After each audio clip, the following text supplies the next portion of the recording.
বঙাইগাঁও বিশ্ববিদ্যালয়ৰ কোচ ৰাজবংশী ছাত্ৰ গোটৰ উদ্যোগত আৰু বঙাইগাঁও জিলা কোচ ৰাজবংশী ছাত্ৰ সন্থাৰ সহযোগত যি নৱাগত আদৰণি সভা আয়োজন কৰিবলৈ লোৱা হৈছে তাত মোক মুখ্য অতিথি হিচাপে আমন্ত্ৰণ জনোৱাৰ বাবে প্ৰথমতে মই বঙাইগাঁও বিশ্ববিদ্যালয় কোচ ৰাজবংশী ছাত্ৰ গোট আৰু লগতে বঙাইগাঁও জিলা কোচ ৰাজবংশী ছাত্ৰ সন্থাৰ প্ৰতিগৰাকী ব্যক্তিক কৃতজ্ঞতা জ্ঞাপন কৰিছোঁ।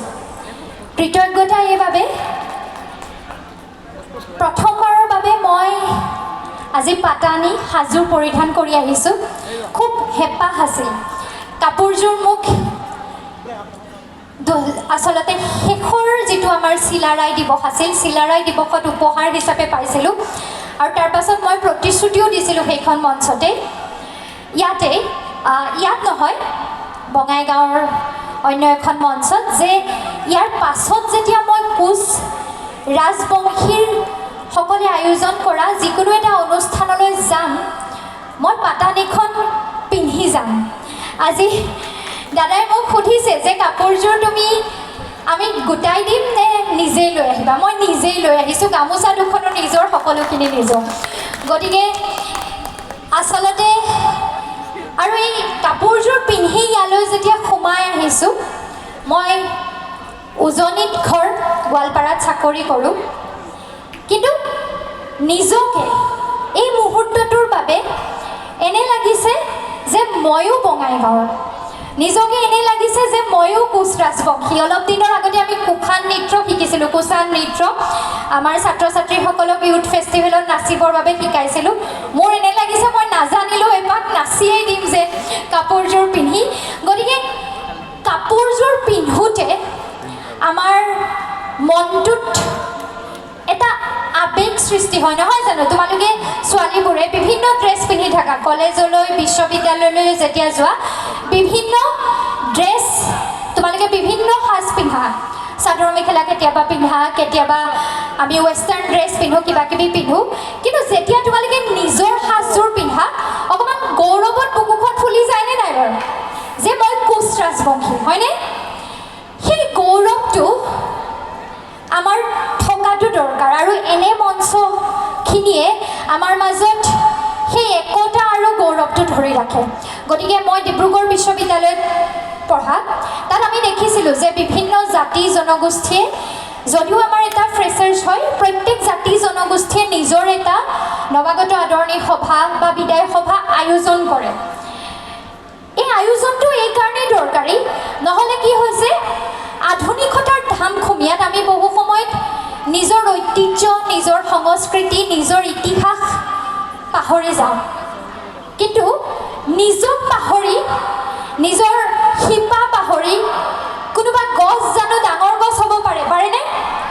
গছ এজোপা ডাঙৰ হ'বলৈ হ'লে বটবৃক্ষ বুলি আমি যাক কওঁ, গছজোপা ডাঙৰ হ'বলৈ হ'লে গছজোপাৰ কি ডাঙৰ হ'ব লাগিব? শিপা, হয়নে? শিপা যাৰ ডাঙৰ সিয়েই ডাঙৰ গছ। এই শিপা ডাঙৰ বুলি কওঁতে মই এতিয়া তোমালোকক, মই জানো তোমালোক গান শুনিবলৈ আহিছা, ইমান ধুনীয়া ধুনীয়া ইয়াত নৃত্য পৰিৱেশন হ'ব, নাচ শুনিবলৈ আহিছা, তোমালোকৰ ভাষণ শুনিবলৈ মন নাই, কাৰো নাথাকে, আমাৰো নাছিলে। কোনোবাই এনেকুৱা মঞ্চত ভাষণ দিলে আমি ভাবোঁ ইচ কেতিয়া শেষ হ'ব, এনেকৈ ঘড়ীটো চাই থাকোঁ, কেতিয়া শেষ হ'ব, কেতিয়া শেষ হ'ব, আমাৰ নাচটো কেতিয়া নাচিম, আমি গান কেতিয়া শুনিম, হয়নে? তথাপিতো মই আহিছোঁ যেতিয়া মই দুটামান সৰু সৰু কথা কৈ তোমালোকক যামগৈ দেই। এটা হ'ল গছৰ কাহিনী, শিপাৰ কাহিনী ক'লোঁ নহয়, শিপাৰ লগত জড়িত এটা কাহিনীয়ে মই তোমালোকক কওঁ। এজন মানুহে দুটা গছৰ গুটি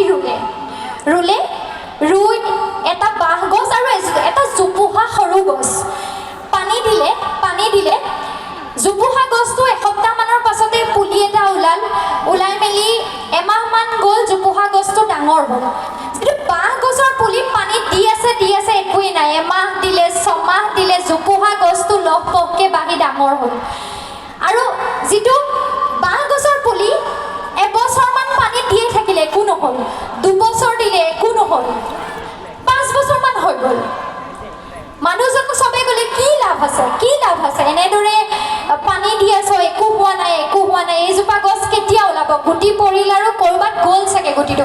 মানুহজনে হাৰ নামানিলে। 5 বছৰমানৰ পাছত যেতিয়া বাঁহৰ পুলিটো ওলাল, কেইটামান সপ্তাহতে বাঁহৰ পুলিটো 3 ফুটমান ডাঙৰ হ'ল। জোপোহা গছজোপা মৰিবই হ'ল, লাহে লাহে লেৰেলা পৰিছে। আৰু কেইটামান সপ্তাহ, মাহ নহওঁতে বাঁহৰ পুলিটো 6 ফুটমান ডাঙৰ হ'ল, এটা বিশাল অট্টালিকাৰ সমান হ'ল। কিয় হ'ল? কিয় হ'ল বাৰু? উত্তৰটো আছেনে? এই যে বাঁহৰ পুলিটো ইমান দিন ওলোৱা নাছিল, মানুহজনে বাট চাই আছিল, জোপোহাটো ওলালে। বাঁহৰ পুলিটো আচলতে মাটিৰ ওপৰতহে ওলোৱা নাছিল। বাঁহৰ পুলিটোৱে সেই সময়খিনিত নিজৰ শিপা মজবুত কৰি আছিল। নিজৰ মাটিৰ তলত, ওপৰৰ ফালে আমি দেখা নাছিলোঁ, কিন্তু সেই সময়বোৰত বাঁহৰ পুলিটোৱে মাটিৰ তলত চাৰিওফালে নিজকে শিপাই লৈছিল, যাতে যেতিয়া সি ওলায় তেতিয়া বাঁহৰ পুলিটোক কোনেও ৰখাব নোৱাৰে। যেতিয়া সি ওপৰলৈ ওলাই আহিব, কোনো বতাহ, বৰষুণ, ভূমিকম্প, একো জীৱ জন্তুৱে বাঁহৰ পুলিটোক যাতে স্তব্ধ কৰিব নোৱাৰে, তাৰ বাবে শিপা মজবুত কৰিলে। আৰু সেইবাবে বাঁহৰ পুলি ইমান দেৰিকৈ ওলাই তৎক্ষণাত ডাঙৰ হয়। আৰু যিসকল গছ, বৰগছ, আহত গছ, যাক আমি ব্ৰত বৃক্ষ বুলি কওঁ, সেই গছবোৰৰ শিপা কিমান দূৰলৈকে বিস্তৃত হয়নে? হাজাৰ হাজাৰ বছৰ গছজোপা ৰৈ থাকে, ছাঁ দিয়ে, পোহৰৰ লগত যুঁজে, বতাহ বৰষুণৰ লগত যুঁজে, বহু হাজাৰ বছৰ ৰৈ থাকে, কিয়নো শিপা মজবুত। আমাৰ বাবেও কথাবোৰ তেনেকুৱাই। আজি তোমালোক মহাবিদ্যালয়, এতিয়া বিশ্ববিদ্যালয় হৈছে। তোমালোকে ইয়াত পঢ়িছা, কাইলৈ তোমালোক বিশ্ববিদ্যালয়ৰ পৰা ইয়াতকৈও কোনোবা উচ্চ শিক্ষাৰ দিশে যাবা, কোনোবা আজি নৱাগত হৈ যিসকল আহিছা, তোমালোকৰ সন্মুখত সপোনৰ এখন দুৱাৰ খোলা আছে। অনাগত দিনত তোমালোক বিশ্বৰ বিভিন্ন ঠাইলৈ যাবা, যাবানে নাই? সকলোৰে হেঁপাহ আছেনে? আমি যেতিয়া বিশ্ববিদ্যালয়খনলৈ আহোঁ, মহাবিদ্যালয়খনলৈ আহোঁ, আমাৰ সন্মুখত বহুত ৰঙীন সপোন থাকে। কিন্তু এই ৰঙীন সপোনবোৰ লৈ সমগ্ৰ বিশ্বৰ বিভিন্ন ঠাইলৈ যোৱাৰ সপোনবোৰ দেখোঁতে তোমালোকে যিটো কাম প্ৰথম কৰিব লাগিব, সেইটো হ'ল সেই বাঁহ গছৰ পুলিটো হোৱা, নিজৰ শিপাডাল, নিজৰ ভেটিটো মজবুত কৰা, হয়নে? আজি আমি দেখিছোঁ যোৱা কেইটামান দিন বৃহৎ আন্দোলন হৈছে, কোচ ৰাজবংশীসকলৰ বৃহৎ আন্দোলন হৈছে। তেজে তুমুৰালি দিলেও মানুহে আন্দোলন কৰিবলৈ ভয় খোৱা নাই। কিয়? কিয়নো তাত প্ৰশ্ন আছে অস্তিত্বৰ, হয়নে? তাত প্ৰশ্ন আছে জাতিৰ ৰক্ষাৰ, তাত প্ৰশ্ন আছে আমাৰ তোমালোকৰ দৰে উঠি অহা প্ৰজন্মৰ ভৱিষ্যতৰ, আৰু আমাৰ পূৰ্বজসকলৰ যি ঐতিহ্য, যি গৰিমা, সেই সকলোবোৰ জড়িত হৈ আছে। আৰু সেইবাবে প্ৰশ্ন উঠিছে যে কি লাগে আমাক? ST লাগে, হয়নে? ST দাবী কৰি আজি কেইবাটাও দিন ধৰি, এইকেইটা দিন নহয়, আজি দশক দশক ধৰি আন্দোলন চলি আছে, শেহতীয়াকৈ তুংগত উঠি আছে। আৰু এই দাবী আমাৰ শিপা মজবুত কৰিবৰ বাবে অতি দৰকাৰী। আমি যাতে আমাৰ অধিকাৰবোৰ পাওঁ, সেই কোচ ৰাজবংশীসকলৰ যি পূৰ্বৰ গৰিমা, আজি বহু সময়ত আমাৰ দুখ লাগে। কিয় দুখ লাগে? বীৰ চিলাৰায়, যাক বিশ্বৰ আটাইতকৈ সবল 3জন যোদ্ধাৰ মাজত এজন বুলি কোৱা হয়, যাৰ গৰিমা বিদেশৰ পৰা অহা ডাঙৰ ডাঙৰ ইতিহাসবিদে গাই থৈ গ'ল, সেই বীৰ চিলাৰায়ক কিন্তু আমি বিশ্ব দৰবাৰত প্ৰতিষ্ঠা কৰিব যিদৰে পাৰিব লাগিছিল, নাই পৰা। পাৰিছোঁ জানো? আমিহে জানো, সকলোৱে নাজানে, বা হিষ্ট্ৰী পঢ়াসকলে জানে, কিন্তু যিদৰে জানিব লাগিছিল। আজি বীৰ লাচিতৰ নাম যিদৰে লোৱা হয়, বহু সময়ত বীৰ চিলাৰায়ৰ নামটো থমকি যায়। কিয়? প্ৰথম কথা হ'ল ভাষাৰ এটা সমস্যা। যিসকল ইতিহাসবিদে হয়তো লিখিলে, তেওঁলোকে বহু ক্ষেত্ৰত ভাষাটোক লৈ পিছ পৰি ৰোৱাৰ দৰে হ'ল, হয়নে? গতিকে তোমালোকে ভাষাটোও জানিব লাগিব। আজি অসমীয়া সংস্কৃতি, মই অসমীয়া, মই নিজকে বৃহত্তৰ অসমীয়া জাতিৰ এটা অংশ বুলি গৌৰৱ কৰোঁ, আৰু মই বিচাৰোঁ অসমৰ প্ৰতিজন ব্যক্তিয়ে নিজকে বৃহত্তৰ অসমীয়া এটা জাতিৰ অংশ বুলি গৌৰৱ কৰক। কিন্তু অসমীয়া বুলি ক'বলৈ যাওঁতে আমি নিজৰ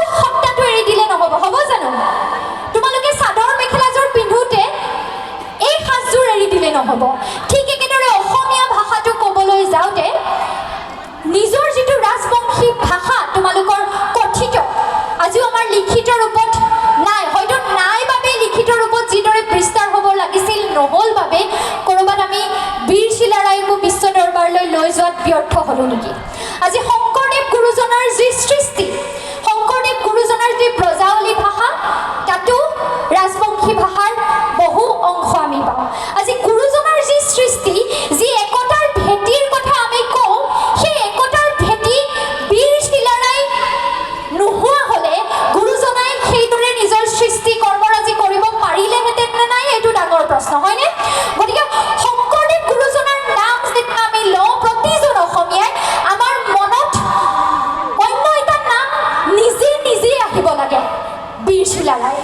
কাৰণ শংকৰদেৱৰ সৃষ্টি, শংকৰদেৱৰ ধৰ্ম প্ৰচাৰ কৃষ্টিৰ বাবে সকলো সাহস, শক্তি আৰু বাট মুকলি আমাক বীৰ চিলাৰাই কৰি দিছিল, গুৰুজনাক বীৰ চিলাৰাই কৰি দিছিল। গতিকে কিন্তু সেই একে সময়তে আমি দেখিছোঁ যে সমগ্ৰ অসম জুৰি আমি বীৰ চিলাৰাইৰ কথা যিদৰে আলোচনা কৰিব লাগে, সমগ্ৰ ভাৰত জুৰি যিদৰে আলোচনা কৰিব লাগে, ক'ৰবাত আলোচনাবোৰ নহয়। কিতাপৰ পাতত যেতিয়া আমি বিভিন্ন ৰজাৰ কথা পঢ়োঁ, আমি আশা কৰোঁ বীৰ চিলাৰাইৰ কথাও আমি সেইদৰেই পঢ়িব লাগিব। বিশ্বৰ সকলো ইতিহাস পঢ়া ছাত্ৰ ছাত্ৰীয়ে জানিব লাগিব যে বিশ্বৰ 3জন শ্ৰেষ্ঠ যোদ্ধাৰ মাজত, সেনাপতিৰ মাজত এজন বীৰ চিলাৰাই। এই মেছেজটো কোনে লৈ যাব লাগিব? আমাৰ উঠি অহা প্ৰজন্মই, তোমালোকে। আৰু তাৰ বাবে তোমালোকৰ মাজৰ পৰা ওলাই অহা ল'ৰা ছোৱালীয়ে কাইলৈ যদি কোনোবা ইতিহাসত গৱেষণা কৰা, কোনোবা আমেৰিকাত গৈ গৱেষণা কৰা, তোমালোকে লিখিব লাগিব, তোমালোকে নিজৰ ভাষাটো সংৰক্ষণ কৰিব লাগিব। মই যোৱা বছৰ শ্বিলঙত ইউনেস্কোৰ দ্বাৰা আয়োজন কৰা এটা ভাষা সংৰক্ষণৰ ৱৰ্কশ্বপ কৰিছিলোঁ। তাত এগৰাকী দক্ষিণ ভাৰতৰ মহিলা, তেওঁ গৱেষণা কৰি আছে ভাষাৰ ওপৰত। আমাৰ অসমীয়া ভাষা নহয়, আমাৰ অসমত চলি থকা যিসমূহ জনগোষ্ঠীয় ভাষা আছে, দেউৰী ভাষা, ৰাজবংশী ভাষা, যিসমূহ ভাষা আছে কথিত, সেই ভাষাসমূহৰ ওপৰত গৱেষণা কৰি তেখেতে আমাক এটা কথা কৈছিল। আৰু অসমৰ মানুহ হিচাপে দক্ষিণ ভাৰতৰ এগৰাকী মানুহৰ পৰা সেই কথাটো শুনি মোৰ দুখ লাগিছিল যে অসমত জাতি জনগোষ্ঠীৰ মাজত থকা বেছি সংখ্যক ভাষাই এতিয়া লুপ্তপ্ৰায়, হয়নে নাই? তোমালোকে সকলোৱে জানা নাই? আজিতো ঘৰত থাকোঁতে জানা, মই জানো, কিন্তু কাইলৈ যেতিয়া তোমালোক গুৱাহাটীত গৈ, দিল্লীত গৈ পঢ়িবা, তেতিয়া নিজৰ কি বুলি কয়, ক'ত যায়, স্কটি যায়, এনেকৈ নকয় জানো? মই নাজানো বিশেষ দেই, কিন্তু মই শুনিলে এটা দুটা ধৰিবলৈ চেষ্টা কৰোঁ। এই ভাষাটো তোমালোকে ধৰি ৰাখিব লাগিব, বুজিছানে? গতিকে আমি নিজৰ শিপা পাহৰিলে, নিজৰ ঐতিহ্য পাহৰিলে, নিজৰ অতীত পাহৰিলে আমাৰ অৱস্থাটো সেই জোপোহা গছডালৰ দৰেই হ'ব। অলপ দিনৰ পাছত আমি লেৰেলি যাম। কিন্তু আমাৰ উঠি অহা প্ৰজন্ম সেই বাঁহ গছডালৰ দৰে হ'ব লাগিব, বট বৃক্ষৰ দৰে হ'ব লাগিব, প্ৰতিজনে আন 100জনক, 1000জনক ছাঁ দিব পৰা হ'ব লাগিব। লাগিবনে নাই? তাৰ বাবে আমাৰ যিটো ঐক্য, শান্তি, সম্প্ৰীতিৰ কথাবোৰ প্ৰয়োজনীয় আৰু সমান্তৰালভাৱে নিজৰ ঐতিহ্যক ধৰি ৰখা, নিজৰ সংস্কৃতিক ধৰি ৰখা প্ৰয়োজনীয়। আজি যদি মোৰ দুখ লাগে কেতিয়াবা অসমীয়া ল'ৰা এটাই যেতিয়া কয় ঢোলটো বজাব নাজানো, শিকা নাই, কোনোদিন চাপৰটো মৰা নাই, মোৰ দুখ লাগে। ঠিক একেদৰে তোমালোকৰো দুখ লাগিব যদি তোমালোকে নিজৰ জনগোষ্ঠীয় নৃত্য এটা নাচিব নাজানা। সম্পূৰ্ণৰূপে নাচ নাচিবও পাৰা, হয়নে? প্ৰফেচনেল ডান্সাৰ হ'বলৈ কোৱা নাই, কিন্তু জানিব লাগিব। তোমালোকৰ ভাষাৰ গীত এটা, তোমালোকৰ কুচা নৃত্যৰ লগতে আজি যিটো গীত গায়, তোমালোকে সেই গীতসমূহ জানিব লাগিব। কাৰণ তোমালোকে জানিলেহে ভৱিষ্যতে তোমালোকৰ ল'ৰা ছোৱালীয়ে জানিব, হয়নে? মাকবোৰে জানিলেহে ল'ৰা ছোৱালীক মাকে সৰুতে শিকাবনে নাই? আৰু দেউতাকে জানিলেহে ল'ৰাটোক, ছোৱালীজনীক কাইলৈ শিকাব পাৰিবা। গতিকে মই প্ৰথমতেই যিহেতু ধন্যবাদ দিছিলোঁ এনে এটা অনুষ্ঠানত মোক আমন্ত্ৰণ জনোৱাৰ বাবে, আৰু লগতে এনে এটা অনুষ্ঠান আয়োজন কৰাৰ বাবে। এনে অনুষ্ঠান অসমৰ প্ৰতিখন বিশ্ববিদ্যালয়ত হোৱাটো দৰকাৰী। কেইজনমানেই ছাত্ৰ ছাত্ৰী থাকক লাগিলে, আজি হয়তো গুৱাহাটী বিশ্ববিদ্যালয়ত, কটন বিশ্ববিদ্যালয়ত, তেজপুৰ বিশ্ববিদ্যালয়ত বহুত নাথাকিব পাৰে, কিন্তু তেওঁলোকক সমন্বিত কৰি, তেওঁলোকক গোটাই সংস্কৃতিৰ বিষয়ে জনোৱাটো খুব দৰকাৰী আৰু ভাষাটোৰ চৰ্চা সাহিত্যিক দিশতো দৰকাৰী নহ'লে এনেকুৱা হৈছে যে কথিত ভাষা কিন্তু মুখে মুখে লোপ পাই সময়ত গৈ থাকে আমি দেখিছোঁ যে কোনোবা এটা প্ৰজন্মই ঘৰত কোনোবা এটাই ক'বলৈ নোলোৱাৰ লগে লগে উত্তৰ প্ৰজন্মই সেই কথাটো নিশিকে গতিকে এইখিনি মোৰ তোমালোক কোচ ৰাজবংশী ল'ৰা ছোৱালী হিচাপে মই অনুৰোধ কৰিলোঁ আৰু বহুত এটা প্ৰশ্নও থাকে যে কোচ আৰু কোচ ৰাজবংশীৰ মাজত কি পাৰ্থক্য তোমালোকে সকলোৱে জানা বুলিয়ে ধৰিছোঁ কি কোচ ৰাজবংশী কোচসকলৰে এটা অংশ হয়নে গতিকে আমি যদি কওঁ মই আজি কোচ ৰাজবংশীসকলৰ পৰা কওঁ তেওঁলোকৰ মনৰ ভাৱেৰে কওঁ ট্ৰাইবেল ষ্টেটাছ ইতিমধ্যে বহুত আগতে পাব লাগিছিল আজি দাবী কৰি ৰাজপাথলৈ যোৱাৰ প্ৰয়োজন থাকিবই নালাগিছিল কাৰণ